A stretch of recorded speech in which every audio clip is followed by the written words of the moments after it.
Vinde, ó Deus, em meu auxílio, socorrei-me sem demora.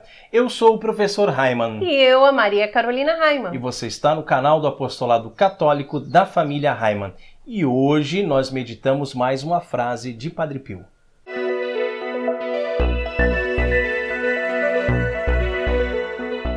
Bem, como toda quarta-feira, então nós usamos aqui o livrinho Orando com Padre Pio, da comunidade Aliança de Misericórdia.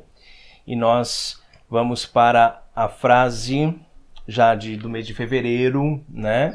Como a gente já explicou para vocês. Nós não seguimos aqui a ordem, mas vamos lá. Eu vou ler então, é uma frase um pouco grande. Vou colocá-la aqui também na tela, mas preste atenção para que você possa meditar junto conosco. Se você já gosta desse quadro, já deixa aí o seu like, tá?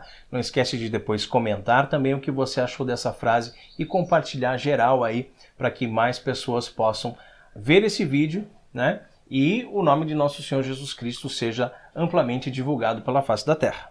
Muito bem. Enquanto houver medo de ser fiel a Deus, você não será infiel. Deve-se ter medo, no entanto, quando o medo acaba. Meio confusa essa frase, né? Vamos tentar, vamos de novo. Vou ler mais uma vez, né? Para a gente tentar entender o que Padre Pio quer dizer. Enquanto houver medo de ser fiel a Deus, você não será infiel. Deve-se ter medo, no entanto, quando o medo acaba. Aqui, Padre Pio está falando sobre o temor de Deus, né? Ele usa a palavra medo, né? A paura, né? Em italiano, mas ele está falando aqui mais especificamente do temor. O temor de Deus, ele é um pouco diferente de ter medo de Deus, né? Você pode tentar explicar para nós, Carol, um pouquinho sobre o temor de Deus? Bem, quando você tem medo de alguém ou de alguma pessoa, você teme, né, aquela pessoa, mas de um modo que, assim, você não tem um respeito, nem uma admiração, nem nada... Muito assim, menos amor. Exatamente, por aquela pessoa, porque ela te causa medo. Então, é apenas um sentimento de opressão, né? Porque a pessoa, de repente, é mais forte, mais poderosa, então você tem medo, né? Essa é a situação. Como se fosse receber um castigo daquela pessoa. Então, você não quer isso, né? Se eu fizer tal coisa, ela vai me castigar, né? Então eu tenho medo, né? Que é diferente do temor de Deus, né, Carol? Exatamente. O temor de Deus, então, ele é um ato livre de amor, né?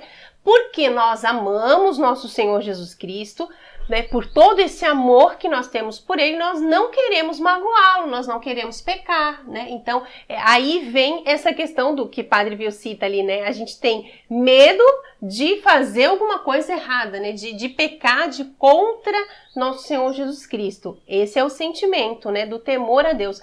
Porque você respeita nosso Senhor, você o admira, você o reconhece como seu Criador, como seu Salvador, né? Como nosso Redentor. A gente reconhece nosso Senhor Jesus Cristo como o soberano, né? E por isso a gente teme fazer algo contra ele, né? A gente tem esse sentimento de não querer ofender nosso Senhor Jesus Cristo por amor.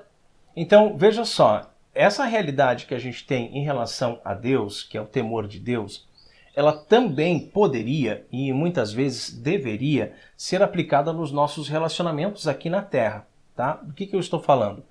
É que quando você é casado, né, ou você tem aí uma namorada, né, uma noiva, um relacionamento, né, e você não quer ofender essa sua companheira, né, a sua esposa, você não quer magoar a sua esposa, você não quer magoar a sua noiva, a sua namorada, enfim, você não faz isso simplesmente porque você acha que se você ofendê-la, se você magoá-la, ela vai romper com você e você vai sofrer. A maioria das pessoas é dessa forma, né? Não, eu não vou magoá-la porque senão ela vai terminar comigo e pobrezinho de mim que vou ficar sozinho. Não, não, gente. Você não vai magoá-la porque você a ama. Então todas as palavras que você usa com a sua esposa, com o seu esposo também, né? O contrário também né, é válido aqui, né? Então, com seu esposo, com a sua esposa. Também em relação aos nossos filhos, em relação aos filhos para com os pais, né? Todo o trato que você tem, todas as palavras, todos os gestos, todas as atitudes, elas devem ser para não magoar por causa do amor. Um filho que obedece o pai, que obedece a mãe, porque tem medo de apanhar, porque tem medo de ter um castigo, tem medo de ficar sem o videogame, tem medo disso, tem medo daquilo, ele tem medo do pai e da mãe, isso aí não é uma coisa saudável, de jeito nenhum. O filho que obedece porque ama o pai e a mãe é uma outra realidade, né? Eu dei aula durante muitos anos em escola pública, também em escola particular, mas mais tempo em escola pública. E quando eu entrava na sala de aula, os alunos ficavam todos bem quietinhos e quando eu começava a minha aula, eles prestavam muita atenção em tudo que eu falava, tá? Deveria ser sempre assim, mas infelizmente não eram. Nas outras aulas era muito diferente. Você passava na frente de uma sala de aula, passava pelo corredor, olhava para dentro da sala, era aquela algazarra, aquela bagunça, ou seja, eles não respeitavam os outros professores, mas me respeitavam. E isso era um tema sempre dos conselhos de classe, os diretores das escolas sempre falavam isso, as coordenadoras, enfim. Sempre diziam, né, que boa é a aula do professor Raimann porque os alunos o respeitam. Veja bem, os alunos não tinham medo de mim. Não é que eu era um carrasco, que eu entrava na sala de aula e que se eles fizessem alguma coisa errada, eu iria castigá-los, etc. Não, não era medo. É respeito. É respeito.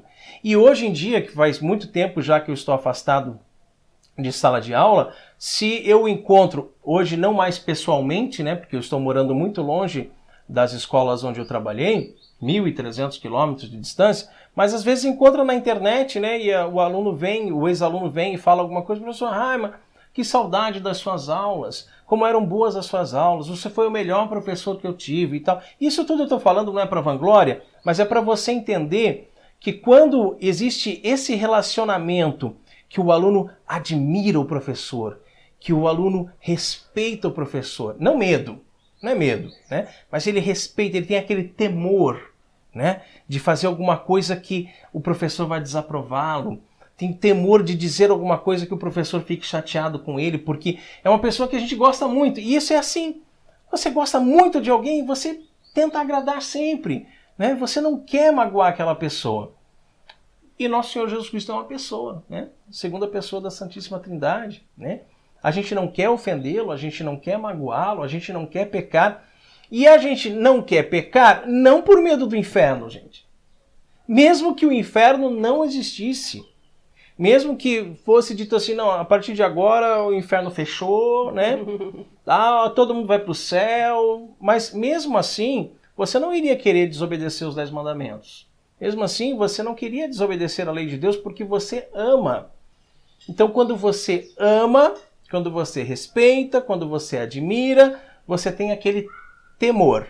O temor que é bem diferente de simples medo. Embora Padre Pio tenha usado aqui várias vezes a palavra medo, tá? Mas ele usou a palavra medo até porque para ficar mais fácil das pessoas entenderem, né? Porque se ele usasse o temor, talvez as pessoas não entendessem, né, o que ele quer dizer, tá? Então, se a gente tem medo, a gente não vai ser infiel, né? Enquanto a gente tem esse medo, enquanto a gente tem esse temor, enquanto a gente alimenta em nós o temor a Deus, nós não seremos infiéis.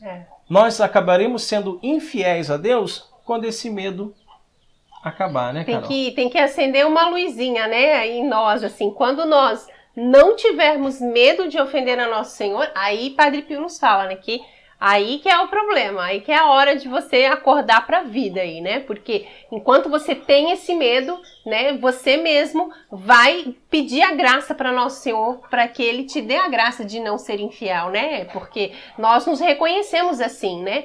Tão pequenos, tão pecadores, tão pobres, miseráveis criaturas, que nós sabemos que não poderíamos fazer nada de bom. Nós nem podemos ser fiéis a Deus se Ele não nos concede essa graça, não é mesmo? Exatamente. Então, nós temos essa consciência e pedimos essa graça ao nosso Senhor Jesus Cristo. Assim, São Felipe Neri fazia, né? São Felipe Neri, todos os dias de manhã, ele dizia: meu Deus, tenha piedade, né? Cuide de Felipe, porque ele pode te trair. Ele tinha essa consciência. Sim. E nós temos que ter essa consciência. Meu Senhor, cuida da Carol, porque ela pode te trair. A qualquer momento, ela pode cair. O Raiman pode cair. Exatamente. Quer ver um exemplo bem prático? Num casamento. Quantas vezes você já ouviu falar de que o marido traiu a mulher, que a mulher traiu o marido? Né? Quantas vezes você já ouviu falar que houve casos de infidelidade conjugal, matrimonial? Tá? Por que houve essa infidelidade? Porque não tem o temor a Deus. Porque essas pessoas, quando elas prometeram fidelidade, que lá no altar ela disse: eu te prometo ser fiel na saúde, na doença, tal, não estava prometendo exatamente para aquela pessoa, estava prometendo para Deus. Você está diante de Deus no altar, está prometendo para Deus que você vai ser fiel com aquela pessoa. Então, se você não tem temor a Deus, já foi seu casamento, né? Então, em todas as coisas, eu dei um exemplo, mas em todas as coisas, as pequenas coisas do nosso cotidiano, da nossa vida, aquela moedinha de 5 centavos que você viu no balcão do supermercado, que não é sua, mas que parece que não é de ninguém, você quer pegar para você, né? Mas é só 5 centavos, o que é para um mercado que circula aí milhões por dia, né? Gente, você tem que ter o temor de Deus. Se você teme a Deus, não é medo do inferno, não é medo do castigo, não é medo... É o temor, é aquele amor que você tem por Deus. Querer ser fiel, né? Querer ser fiel. Porque Deus está o tempo todo observando o que você faz. Deus sabe o que você faz. Ele sabe, inclusive, a sua intenção. Mesmo que você não vá pegar aquela moeda, mas passou pela sua cabeça pegar aquela moeda que não é sua, passou pela sua cabeça lá no seu trabalho, fazer cópia lá na impressora, lá para fim pessoal, mesmo que passou pela sua cabeça essas coisas todas erradas, você não fez, mas passou, Deus já sabe que passou na sua cabeça. Então, é isso que nós temos que ter sempre em nossa frente, né? Que Deus sabe, Ele está o tempo todo conosco. E qual é o testemunho que eu quero dar? Né? Eu quero dar um bom testemunho, quero que as pessoas me vejam como católico, quero que as pessoas me vejam como um bom católico, ou aquele católico corrupto, né, que cede a qualquer chantagem por aí, aquele católico que quando chega à presidência da República de uma grande nação, assina decretos a favor do aborto. Mas que tipo de católico é esse? Né? Católico de meia tigela. Tá? Mas a Carol falou uma coisa bem interessante aqui, de que Deus está conosco o tempo todo, por isso Ele sabe de todas as nossas intenções, Ele nos conhece. E o detalhe importante, Deus é fiel. Deus sempre é fiel, tá? E é você que é o infiel. É você que está sempre errando, sempre caindo, sempre... né? E Deus está lá te levantando, te ajudando, te dando a mão, fazendo com que você recomece, que você tenha forças, etc, etc. Então, para que a gente, né, já encaminhando para o final desse vídeo, né? Para que a gente seja fiel, para que a gente, como a Carol falou assim, tem que acender uma luzinha, né? Então, para que essa chama esteja sempre acesa, imagina uma fogueira, né? A fogueira, ela tá ali queimando aquela lenha, né? Aquela palha, aquelas coisas que você colocou ali, aquele combustível tá ali, mas vai passando o tempo, aquela chama vai se apagando. E você tem que reacender, você tem que alimentar aquele fogo para ele permanecer sempre aceso. Então, este fogo, essa chama da fidelidade, essa chama do temor a Deus, tem que ser sempre alimentada. E vai ser alimentada como, Carol? Com a oração. A oração, né? Os sacramentos, Os sacramentos, então, missa diária, confissão frequente, né? Terço, rosário de preferência, né? Não só o terço, mas o Santo Rosário, as suas orações pessoais, as suas devoções, mas principalmente a sua conversa íntima com Deus. Converse com Deus diariamente, faça o que nós chamamos de meditação, tá? Que é você parar e começar a pensar no amor de Deus, nos mandamentos, na Santa Igreja, nos sacramentos, de como foi o seu dia, naquela sua atitude que não foi muito correta, que poderia ter sido melhor, que na próxima vez você quer melhorar. Peça ajuda ao seu anjo da guarda, o seu santo de proteção, de devoção, enfim. Alimente essa fogueira do temor de Deus diariamente com a oração, com os sacramentos. Glória ao Pai, ao Filho e ao Espírito Santo, assim como era no princípio, agora e sempre, por todos os séculos dos séculos. Amém. Amém.